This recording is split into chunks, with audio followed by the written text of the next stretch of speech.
Hola Hernán, bueno, te vamos a dejar el aire porque estamos en tiempo cumplido y nos hemos pasado incluso con otro día de viceversa. ¿Qué tal, Ciro, Analía? ¿Cómo están? Sí, viceversa, una pregunta, dos respuestas. Este programa de Roberto Caferra que hoy parece estar en el lugar indicado, en el momento indicado. Claro. Porque nosotros, claro, vamos a hablar de economía y si el gobierno tiene realmente las riendas de la economía o no, si la está corriendo detrás. Vamos a intentar buscar algunas respuestas, sobre todo para quienes están en casa. Pero bueno, allí está Roberto Caferra en Washington en las últimas horas, a donde justamente ha viajado y ya está con las primeras reuniones con el Fondo Monetario, Nicolás Dujovne, el ministro de Hacienda de la Argentina. Así que bueno, la semana pasada hablamos de Roberto, hoy hicimos está en el lugar indicado, en el momento indicado. Ojalá. Vamos a decir, enviado especial algo de Canal 3. Enviado especial por otro motivo que justo termina coincidiendo con este otro. Bueno, Hernán, todo tuyo. Gracias, Hernán. Gracias, buenas tardes para ustedes y por supuesto hasta mañana para de 12 a 14 y en la continuidad informativa de Canal 3. Hoy en Viceversa, una pregunta y dos respuestas. Y la de hoy es si el gobierno tiene las riendas de la economía. Tenemos una encuesta en Twitter que en un ratito vamos a empezar a exponer, pero que a esta hora de la tarde se impone claramente el no, 76 a 24%. Hay una mirada popular bastante certera que vamos a ver si se revierte o no. Vamos a estar con Esteban Guida, economista, además de la Fundación Pueblos del Sur, y con Alejandro Bonalumi, nuestro periodista y analista económico de la casa de Radio 2 y de Canal 3. Fueron horas convulsionadas. Las últimas, les proponemos este resumen para dar una introducción a nuestro tema de hoy. He decidido iniciar conversaciones con el Fondo Monetario Internacional para que nos otorgue una línea de apoyo financiero. El Fondo Monetario ya ha manifestado un apoyo expreso al programa gradual de corrección de los desequilibrios que lleva adelante la Argentina. Esta política depende mucho del financiamiento externo. El problema que tenemos es que somos de los países del mundo que más dependemos del financiamiento externo. Nuestra forma de encarar la solución a los problemas atacando el déficit fiscal, pero cuidando a todos. Estoy convencido de que el camino que tomamos va a lograr un mejor futuro para todos. Gracias por acompañarnos esta tarde en la que estamos en vivo con Alejandro Bonalumi. Ale, ¿cómo estás? ¿Cómo te va, Hernán? Muy bien. Bueno, horas convulsionadas, ¿no? Sí, la verdad que sí. La verdad que la economía no descansa nunca, ¿no? En este país y que siempre tenemos temas, debates y fundamentalmente muchas más preguntas que respuestas últimamente en la economía argentina y eso es lo peor que le puede pasar a una economía. Pero bueno, hay que pasar este momento y ser optimista, ¿no? Ahora, ¿es el gobierno el que tiene la iniciativa y el que tiene medidas por tomar y el que se adelanta a lo que puede pasar? Ayer para muchos fue una sorpresa el anuncio de volver a negociar con el fondo. Mirá, lo de ayer fue un tema muy especial. Ayer el mercado arrancó muy mal, el mercado dio señales pésimas en la apertura, un dólar que se disparaba, una bolsa que se desplomaba, el gobierno quería algún sector aumentar la tasa de interés, lo que hubiera sido terrible, seguir aumentando la tasa, sondeó el mercado internacional a ver si podía conseguir dólares, se le pedían hasta el 12% en dólares, una locura, y creo que se anticipó a un plan B que tenía, que era el Fondo Monetario. Con eso lo que trató es, por lo menos, descomprimir, ganar tiempo y ver qué pasa. Veremos. Hoy la cosa está más tranquila, pero este partido recién comienza. Así es. Ahora, Esteban Guida, ¿cómo estás? Buenas tardes. ¿Qué tal? Buenas tardes. Magíster en Economía, además preside la Fundación Pueblos del Sur. ¿Para vos el gobierno está corriendo atrás a lo que pasa y los mercados se le van anticipando? Bueno, el gobierno llega a esta situación después de 2 años de aplicar políticas conscientemente y incluso con el poder del Congreso.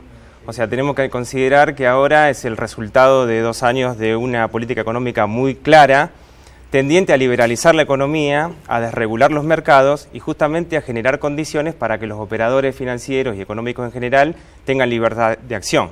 Por lo tanto, lo que estamos viendo hoy, de alguna manera, es la invitación del gobierno a través de su política económica a que reaccionen frente a factores externos o internos, pero todos sabíamos que esto era posible porque el gobierno lo decidió así. Así es. En ese sentido, sí. Ahora, cada vez que pase el tiempo y que los agentes económicos empiezan a aprovecharse y aprovechar esas circunstancias, el gobierno, o cualquier otro, por supuesto, pierde esas riendas del juego, de la economía, y se enfrenta con decisiones que tal vez no quería tomar. Claro. Gobierno que, por supuesto, no está exento a la mirada política que pueda tener Sergio Rulier, analista de aquí de Canal 3. Sergio, buenas tardes, ¿cómo estás? Hola Hernán, buenas tardes, ¿cómo estás? Bueno, ¿cuál es la mirada, cuál es el análisis o el escenario hasta ahora? El escenario político habla de una convulsión dentro de la conducción de Cambiemos. Si bien la mirada fue, o el mensaje hacia afuera fue de unidad, lo ratificó la propia Elisa Carrió ayer, también lo anticipó el propio Alfredo Cornejo el lunes a la noche cuando salieron de la reunión de Olivos.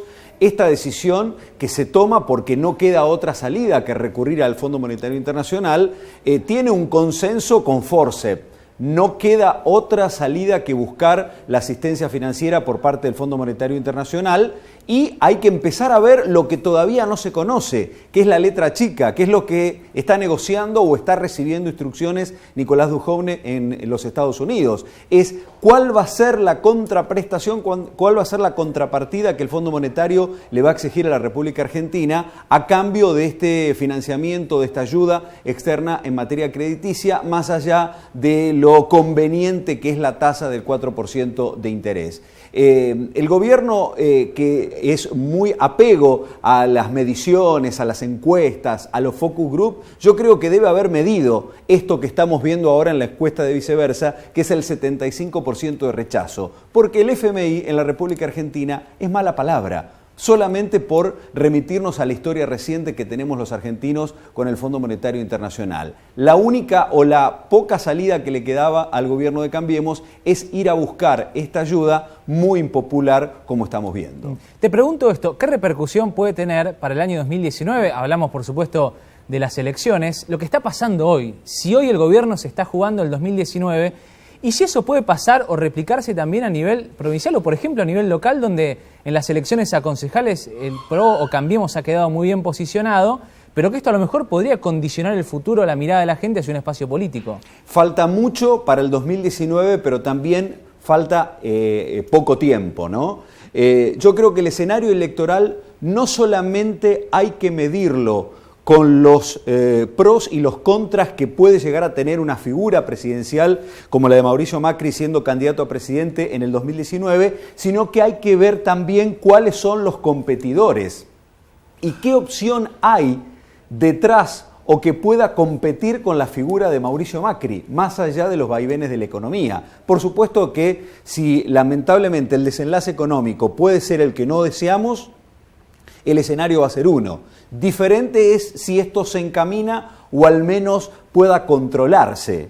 Pero también a la hora de una elección o de un análisis electoral, no solamente hay que ver la figura, en este caso de Mauricio Macri, sino a ver cuáles son las figuras que hay en la oposición.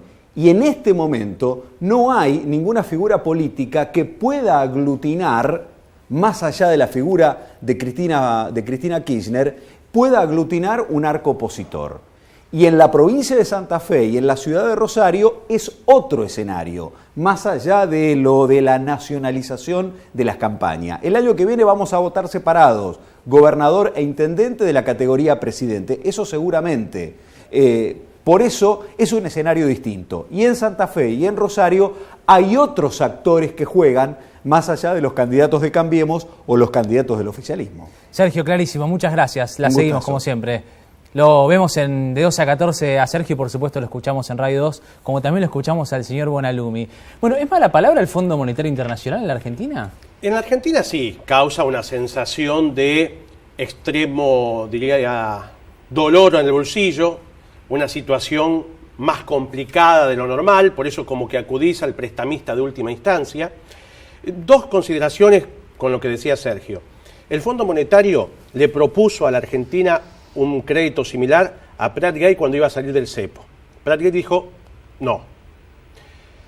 Esta idea de participación del Fondo Monetario era un plan B para el año que viene si el mundo cambiaba y Argentina no alcanzaba a financiarse, porque ya el mundo está cambiando, y mucho. Todavía a Argentina le falta dinero, salió a colocar deuda, salió Caputo, faltan entre 9 y 10 mil millones de dólares, y el gobierno había planteado la idea que si es necesario el año que viene vemos.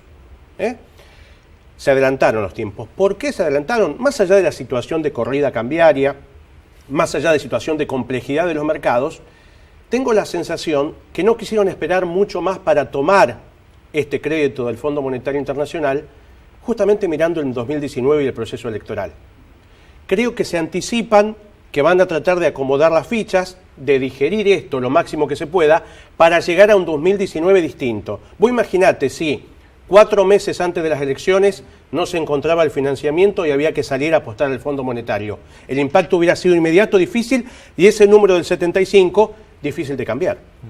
Me parece que ahora se toma esa decisión, que insisto, vamos a evaluar si es buena o mala con el tiempo. A ver, para que la gente entienda, esto que se está tratando de conseguir es como si en tu casa se te rompe un caño un fin de semana y se te inunda, tenés que llamar urgente al plomero, te lo arregla, te dice, te cobro 10.000 y vos tenés 6.000. Si fueras Estado, le decía al fondo, préstame 4.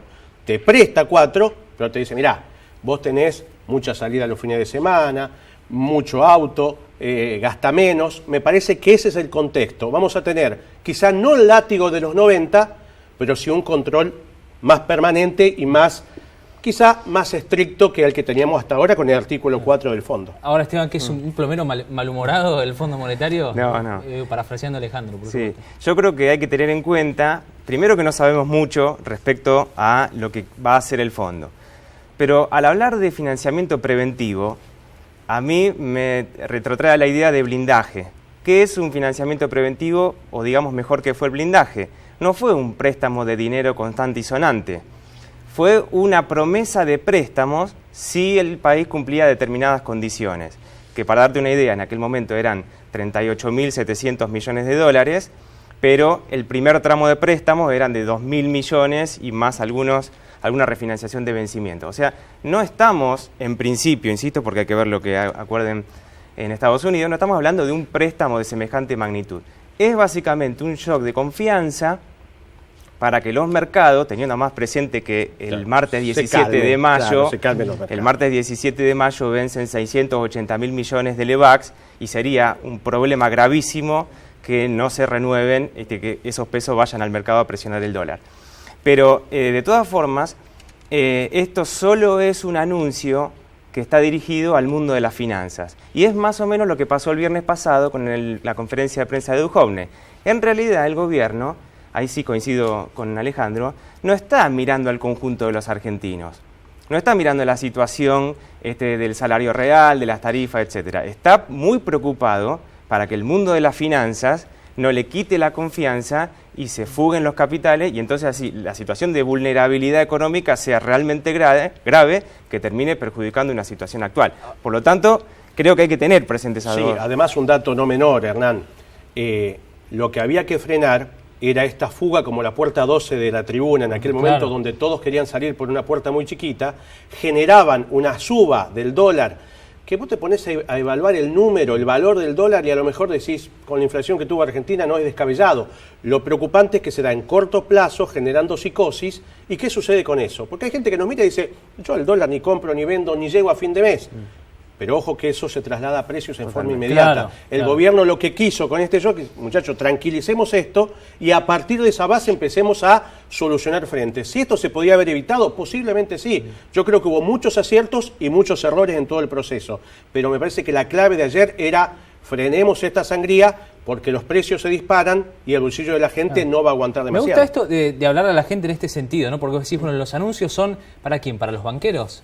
Yo creo que sí, que estuvo destinado al mundo de las finanzas, porque fíjate que a la mañana del viernes el Banco Central había comunicado que subía la tasa de interés y los mismos periodistas en la conferencia de prensa le preguntaron, ¿pero cómo? ¿Esto no genera recesión? Sí. ¿No se traslada a precio y genera inflación? Sí. Entonces el ministro de Economía, que tenía que defender o que debe defender esas variables, prácticamente estaba reconociendo que no iba a pasar. ¿Y ahora el gobierno no va a buscar señales en las empresas, en las petroleras, para detener lo que puede ser una inminente suba de precios? Bueno, de acuerdo con las petroleras, por 2 meses, tengamos en cuenta que hay variables que no las maneja el gobierno. El tema del petróleo, esta decisión de Estados Unidos de romper un acuerdo con Irán, potencia la suba del petróleo, Siria. El gobierno está con la expectativa de tranquilizar el mercado cambiario, descomprimir el mundo en cuanto al petróleo y que no sea tan exagerada la suba del precio de los combustibles. Hoy el combustible, dicen, 12% de atraso por 60 días frenando. Pero yo creo que hay sectores de la economía argentina que, cuidando sus intereses, y los entiendo, son un poco egoístas. Hay mucha bicicleta en esto y hay mucha retención quizá de dólares y no los culpo, cada uno defiende su quinta. Pero en estos procesos de sensibilidad se potencia la tendencia. ¿Qué digo con esto? A ver, si yo tengo que comprar dólares, los compro hoy antes que suba mañana. Me desespero hoy, pero me desespero mal. Y si yo tengo que vender dólares, digo, no, tranquilo, si está subiendo. No, vendé mañana o vendé pasado. La psicosis, el nerviosismo, por ahí la falta de alguna señal clara, potencia la tendencia y eso lógicamente hace que muchos sectores jueguen a favor, otros jueguen en contra al proceso, al gobierno, y otros hacen la plancha esperando sacar ventaja. Lo último, vamos a ir a la pausa. ¿Y si los tengo en el banco, los dólares, los tengo que sacar? Ayer Alejandro decía que no. No, que no hay que salir a desesperarse. No hay que desesperarse. Que no hay que tomar decisiones a la ligera porque es negativo. Además, como hablábamos antes, corralito, yo no lo veo a eso hoy. Creo que tenemos un problema, pero no al extremo de la crisis del 2001. Coincido, pero coincidir en esto significa que el gobierno no tiene una única solución que recurrir al fondo. No. Yo ahí tengo una opinión. Pienso que hay otras alternativas. Lo que pasa es que alternativas distintas significa tocar intereses que tal vez el gobierno no quiere hacer. Porque creo que recurrir al fondo es garantizar la persona a la cual se le viene hablando, garantizar los intereses de aquellos que están posicionados en pesos, pero que en realidad sus intereses están en dólares, y este préstamo lo que hace es calmar esa situación. Pero yo creo que el gobierno argentino y el Banco Central tienen otras alternativas, costosas por supuesto, pero que equilibran el juego de intereses. Ahora, Hernán, simplemente esto. El Fondo Monetario, muchas veces nosotros no le cumplimos al fondo y pedimos perdones eternos. Argentina es un incumplidor serial. Sí, generalmente, pero voy a este dato. Más allá de lo que el fondo nos puede exigir, a veces exageradamente, a veces muy difícil de cumplir, hay variables que la Argentina tiene que normalizar, como el déficit. Creo que es un dato clave. Después veremos cómo. Veremos si con esto de las tarifas, que a lo mejor fue mal manejado, veremos si con el gas, no sé. Creo que Argentina, de una buena vez, tiene que empezar a cumplir con datos claves de la economía. Alguien me decía, el fondo cambió.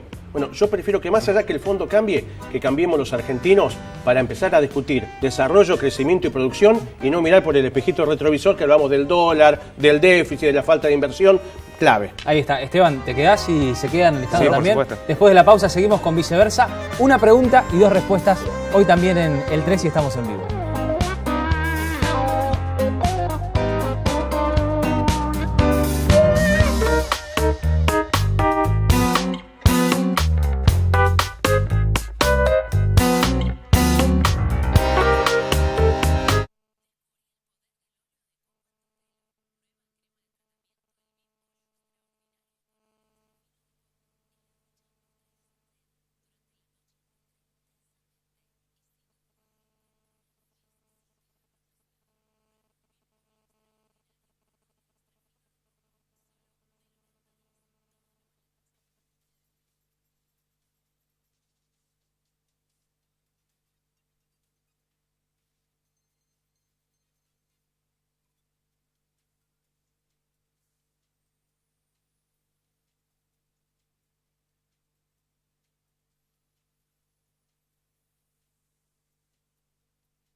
Seguimos en Viceversa buscándole alguna respuesta a la economía con una encuesta que estamos haciendo en Twitter a esta hora y en la que ustedes, por supuesto, pueden participar. Hay un contundente rechazo, así se dice, del 72%. ¿Lograste revertirlo un poco, Alejandro? Muy poquito.